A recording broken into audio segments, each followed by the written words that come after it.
अमरावती शहरातील शिक्षण क्षेत्रात नामांकित असलेली भारतीय विद्यामंदिर संस्थेची नवीन कार्यकारिणी नव्याने समन्वयातून गठीत झाली असून संस्थेच्या अध्यक्षपदी प्राध्यापक डॉक्टर रमेश बिजवे, उपाध्यक्षपदी अनंत सोमवंशी व सलील चिंचमालातपुरे, सरचिटणीसपदी ॲडव्होकेट यदुराज मेटकर, सचिव प्रशांत भागवतकर व कुमारी संगीता कुलकर्णी, कोषाध्यक्ष प्राचार्य डॉक्टर आराधना वैद्य, तर सदस्य म्हणून डॉक्टर भीमराव तायडे, राजाराम महाजन, गिरधराज शहा, रामराम बिजवे, डॉक्टर सतीश कुलकर्णी, डॉक्टर ययाती तायडे, शकुंतला महाजन, अमित बिजवे यांची निवड एकमताने झाली आहे। सन 1958 मध्ये स्थापन झालेल्या भारतीय विद्यामंदिराची प्रत्येक निवडणूक बिनविरोधच पार पडलेली आहे।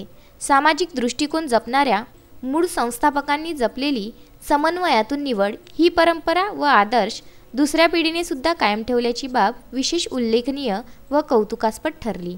गेल्या 6 दशकापासून शैक्षणिक क्षेत्रात कार्यरत अग्रगण्य संस्था म्हणून भारतीय विद्यामंदिराचा नावलौकिक आहे।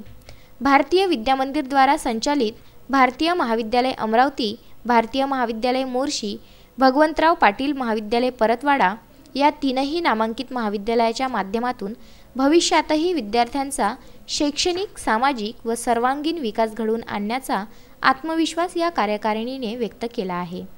विदर्भ न्यूज, अमरावती।